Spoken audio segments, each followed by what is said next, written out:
Are we working? Let's see. What's up, Facebook people? Hello, you guys. Coach Crystal coming at you with a very impromptu Facebook Live. I actually am just about to head out the door.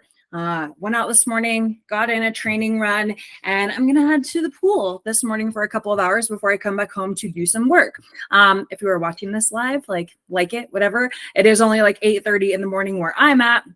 Here in Denver on a Sunday. So I don't expect there to be anybody really watching live because you guys probably are doing things to have a chill Sunday morning. But I like to get things going real early on. And this is something I actually wanted to come on and do yesterday.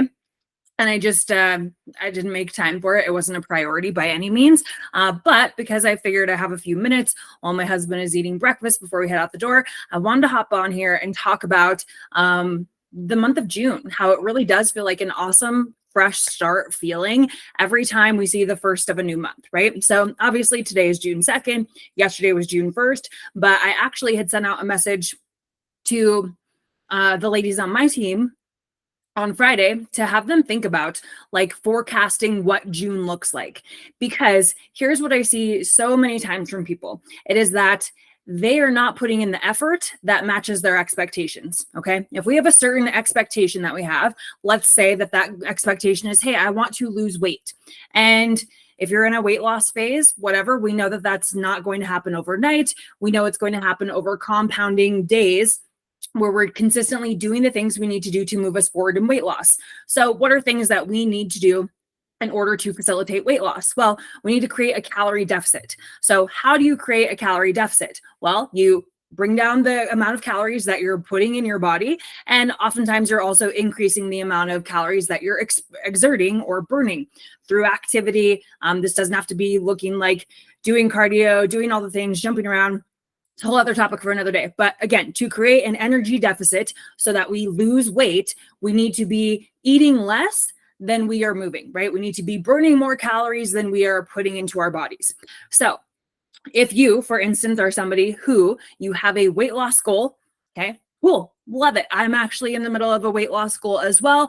I'm trying to get to a certain amount of weight so that my body can move a lot more easily while I do this half marathon coming up here in a few months. So I know that if I create a calorie deficit through my food choices, through my movement, my body will weigh less than it weighs now, so that running 13 miles feels a little bit easier than it does. Okay. So anyways, let's talk about, again, matching expectations with effort.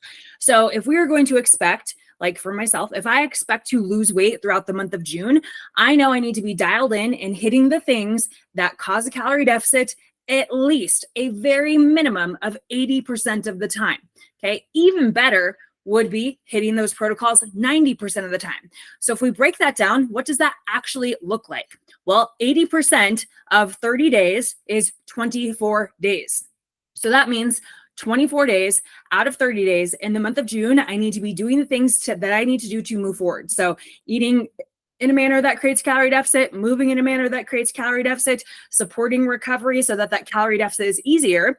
And if I wanted to be 90% adherent, that looks like hitting my protocols 27 out of 30 days for the month of June. Okay. I know that it's not just June.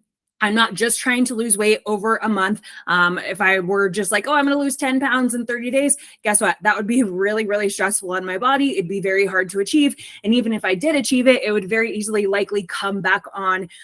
So my goal is sustainability. I'm actually looking at trying to lose about 8-ish pounds over the next couple of months. So if I want to see weight loss, I need to be consistent and adherent. So what I suggest you do, if you are somebody who wants to just say, okay, I got to get my shit together, I got to do the thing. I know it can't just be Mondays through Fridays. The weekends make up a big part of our success, right?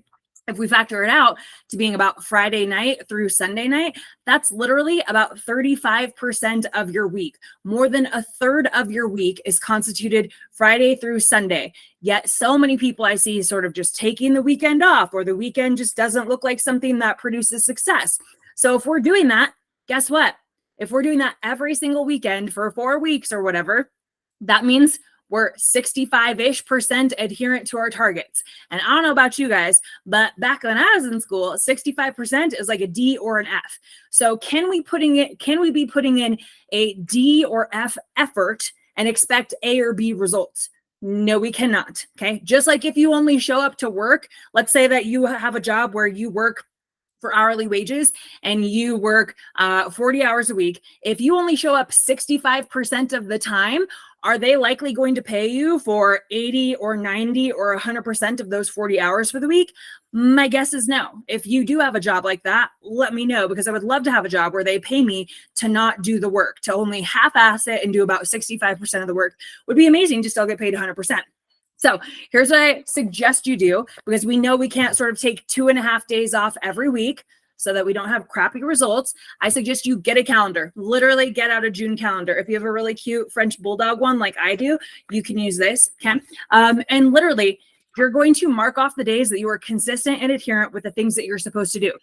So for myself, for instance, yesterday, I know that I hit all my goals. I tracked my food and ate in a calorie deficit. I got in my minimum step count. I got in a workout, and it was a scheduled day of being my workout. And I did the best I could with like sleep and all that. But to make things simple, literally the big things that you want to track for this consistency calendar, if you're trying to create a calorie deficit and lose weight, is, did I eat my food that I was supposed to that helps me to stay in a calorie deficit? Did I move my body in a way that helps me to achieve that calorie deficit? So for me, those 3 things that contributed to that yesterday was eating the foods I was supposed to, getting in my steps, and getting in a workout. So I'm going to take my blue highlighter and I'm going to X out Saturday. Okay. X. So every day that I am successful with my goals that I am supposed to do, I'm going to put an X. So sure, you might have goals like daily habits and stuff of like, oh, I have a water goal, I have a fiber goal, I have a protein goal. Like all those things are great. And yes, they can support you being in a calorie deficit. But at the end of the day, I know if I need to achieve a calorie deficit, I just need to make sure I'm hitting my calories, I'm hitting my calorie intake, and I'm hitting my calorie expenditure. And I do those things through what I already talked about: tracking food, moving my body, getting in steps, and getting in my workouts.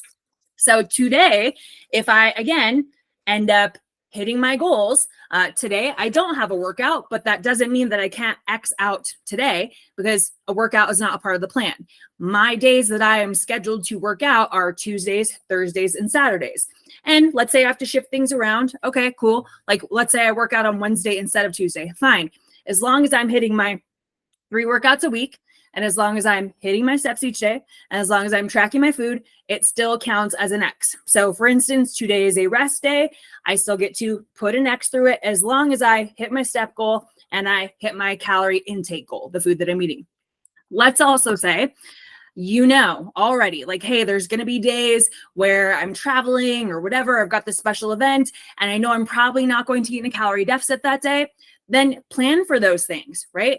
Because if we already know, we are anticipating, hey, this is a day later this month that I am not going to be eating in a calorie deficit, I am not necessarily going to do the things that are supportive of me hitting my goals, then we can just say, it's okay. It's a part of that 10 to 20% where I'm not trying to necessarily hit my goals. It doesn't mean I'm going to do nothing, but it means, hey, my calories are going to be higher that day. It is what it is. The overall goal is consistency, at least 24 days per month, or at least 27 days per month, depending on how adherent you want to be and how realistic you think that is for you. So for me, I already know I have some events coming up for June. So I'm literally going to circle the days that have X's and O's. So I'm going to put O's on the days that I absolutely know I have zero intentions of hitting my targets.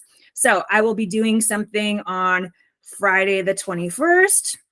I will be doing something on Saturday the 22nd. Again on Friday the 28th.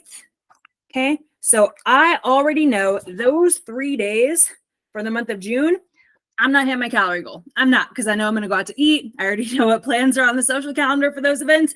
Those are going to be O days. So at the very most that I could expect to see for consistency for my adherence for the month of June would be, at best, I could expect to see 90% consistent. Of course, I would love to be 100%, but it's just not realistic. I know I have things going on, and I would much rather plan ahead to be like, hey, these are the days where I'm not going to do all the things, rather than all of a sudden on like Tuesday, June 4th, oh, I have to owe that out because for whatever reason, I decided I was going to go off of my calories or eat too much or go out to eat because I didn't have food prepped or whatever, right? So again, I'm anticipating at least 80% adherence. I do know there's a few other days in here that could get thrown into the mix. It's quite possible that I already know of two other days, 3 other days, honestly, for sure, that I'm probably not going to necessarily hit my calorie goals. And that's okay. So if I get through the month of June and I have less than 80% adherence to my targets, the things that were supposed to facilitate me losing weight, I can only be upset with myself, right? I can only be disappointed in myself for not doing what I needed to do to create that loss. If I end up still losing weight overall on average for the month, obviously that's a huge win, but I have to be realistic and recognize that if I only hit my goals 15 out of 30 days for the month of June, can I really be upset if at the end of June I didn't lose weight when I wasn't doing the things I needed to do in order to lose weight? So anyways, I hope that is helpful for you. Again, get yourself a calendar, just go grab one from the dollar store or something, and do your X's on the days that you achieve your goals and do your O's on the days where, hey, you just didn't make the mark, and that's quite all right. And that way, at the end of June, you can look back and see, all right, how adherent was I? Cool. Can I improve upon that for the month of July? Can I improve upon that for the month of August, right? The goal is always to see, like, what does my month look like? How can I plan for those things in advance so that I'm not upset when, of course, that time comes up and I'm like, oh, shit, the goal that I had wanted to achieve, it didn't happen. However, was my effort in alignment with my expectations for the outcome that I was seeking? Okay. So anyways, just a quick one for you today, not super long, but if you have any questions, drop them in the comments. If you have any feedback or this is something you're wanting to do, cool, let me know. I obviously love hearing from you guys and seeing if there's something that like sort of clicks with you and makes things a little bit more attainable. But yeah, that's what I got. I'm going to go to the pool. You guys have a great Sunday, fun day.